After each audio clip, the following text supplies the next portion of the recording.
So, are you into video games? Nope. Ugh. You probably don't know the term newbie then, huh? Not as it relates to a video game. Well, newbie is what gamers call other gamers who are brand new to a particular video game. If it's your first time playing the game, you're a newbie. Got it. So, marketing newbie, how does that feel? Can you wear that? I'm not a marketing newbie, but maybe on this particular platform. Well, whatever the case, we're about to dig into this. Let's go. This is Mikel-Claire. And this is Trey. And we are the couple of entrepreneurs. We're here to share with you our journey of successes and setbacks as we enter the world of entrepreneurship now that we no longer have 9 to 5s due to the new normal of the world and the pandemic. Join us as we race the clock to start earning money, gain consistency, and overcome self-doubts and uncertainty as we search for our voices and obtain personal and financial growth. So how did you first get started or first learn about like e-commerce and digital aspects of marketing and business?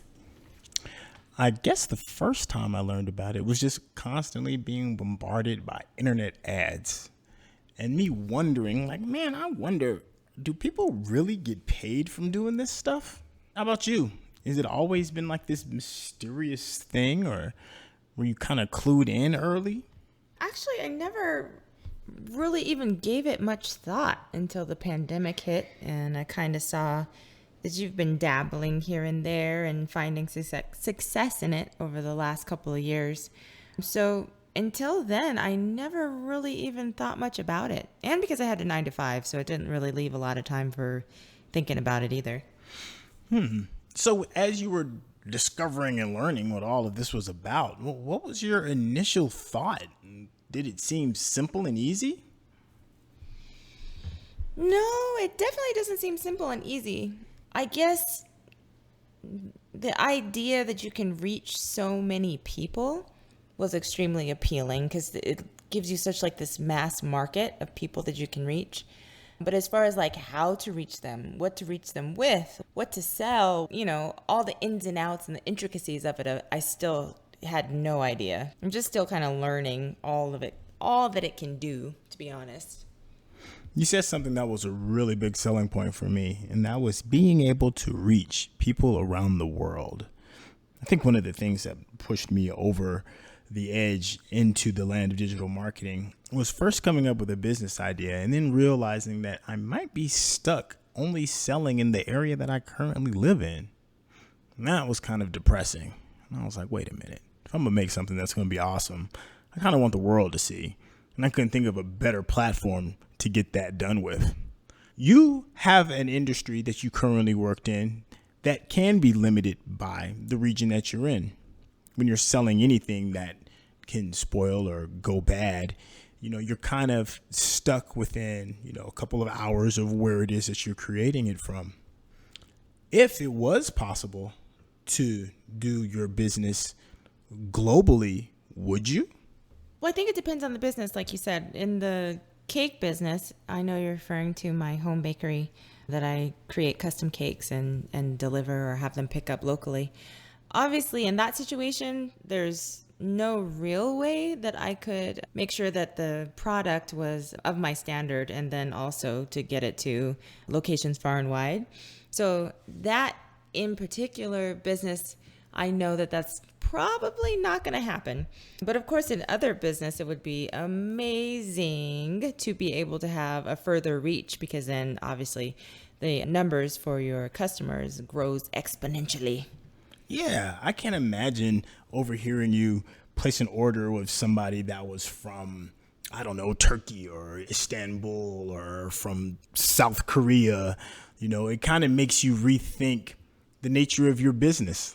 Like, I don't know, maybe you might change the name, maybe change the packaging, change how you talk to some of your customers so that it can affect people globally. It's a whole lot of added things that kind of get added to your business when your reach gets as large as a global community. That's very true. And when you were starting out though, and I know the global reach was definitely appealing for you. But what were your expectations just in general? I wanted to rule the world and everything in it. No, I'm just kidding. I had some really lofty expectations. Initially, I was like, oh man, I'll just come up with something that's pretty good and just put a little ad out, and then I'll have people from the Sudan or South Africa or Brazil coming in to buy it. The reality of that was not that at all. I was still stuck marketing to people in the United States primarily because I was new, and there's different things that have to be added to your approach when you're selling internationally. And I just wasn't ready for that step just yet. But I will say this, it was a lot better knowing that I had, there's like 300 million people in the United States. It was much better knowing that I had a 300 million person audience than a million person audience. I could do a lot more. I could take more chances. I can experiment with a lot more things before I put out like what my final thing is. I had a lot more room for mistakes.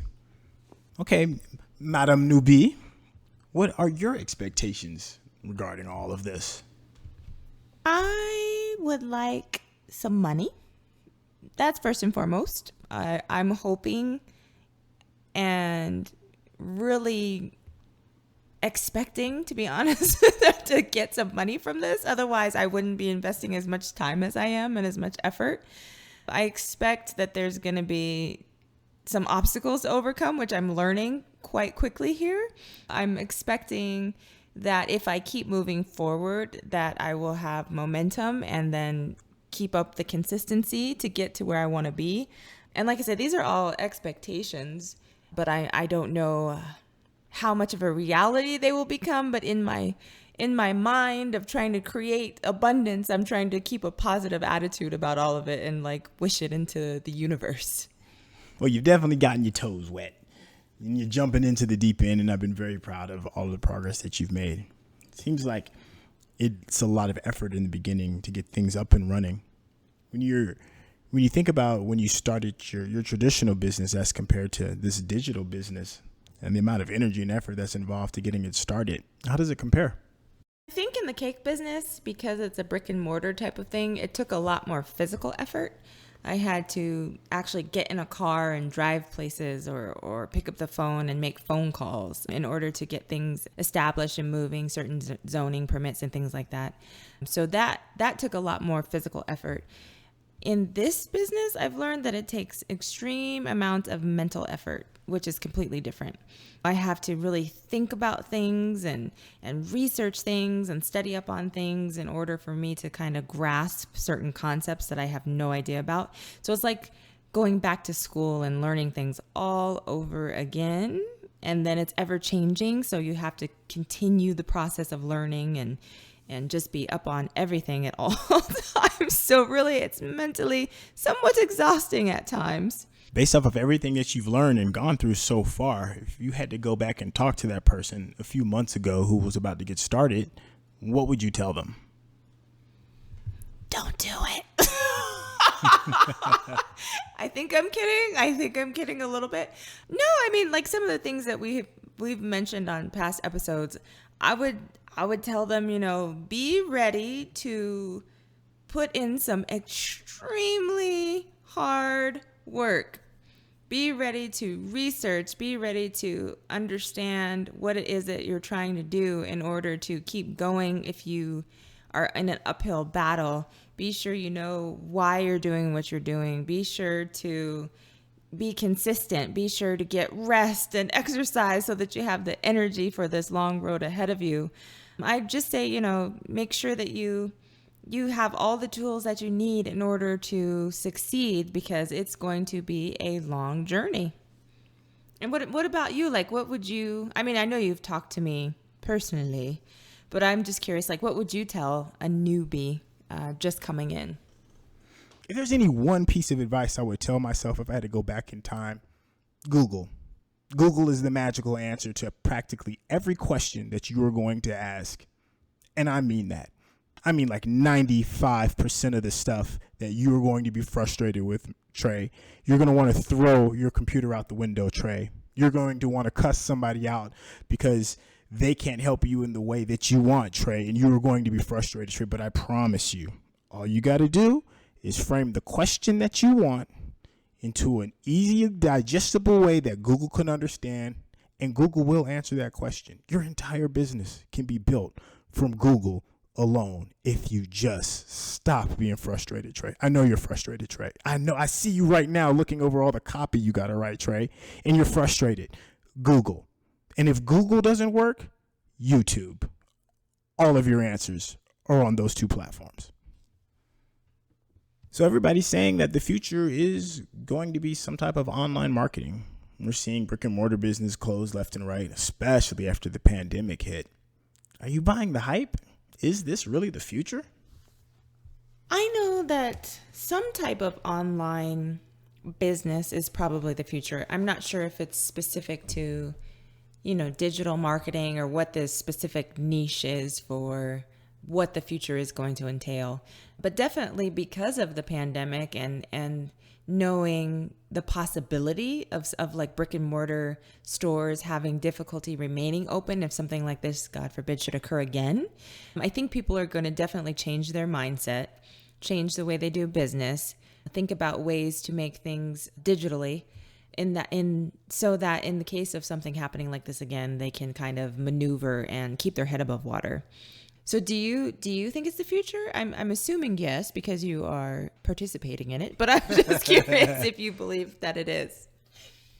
Yes, I do believe that digital entrepreneurship is going to be the future. I don't think that it's going to totally eliminate people interacting, talking to each other face to face, exchanging commerce and goods face to face. I do think that element of business and entrepreneurship will stand the test of time. But I do think that if you want to become successful on a level of like a Jeff Bezos or Bill Gates. Don't know who that is. I know who Bill Gates is, but Jeff, no clue. He's the CEO of Amazon. Thank you. Yeah. I do think that if you want to be on that level, you cannot do it unless you think globally. And the best way to have a global business is through the internet. So, yeah, if you want the big money and the big dreams, I think you're going to have to think outside of the confines of the United States. So after all of this is said and done and you've set up everything and everything is running smoothly and going great and the foundation is set, what are your expectations for all of this?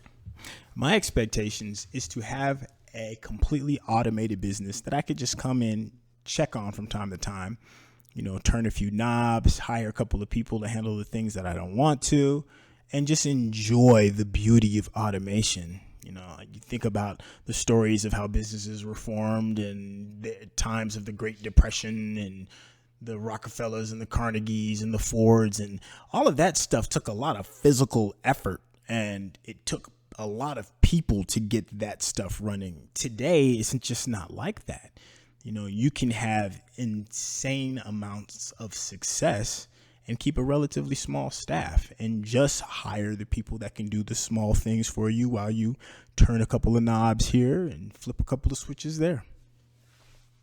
All right, well, thank you for listening to A Couple of Newbies. This is coming from the Couple of Entrepreneurs. Do us a favor, hit that subscribe button.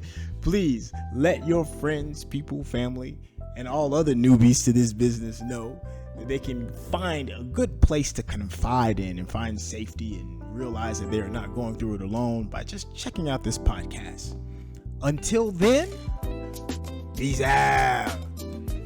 Oh, I missed my pen. I missed the pen. I'm sorry. I don't know if you heard me. Where's the pen? Hold on. Here's my pen. Hold on. Let me run and get it.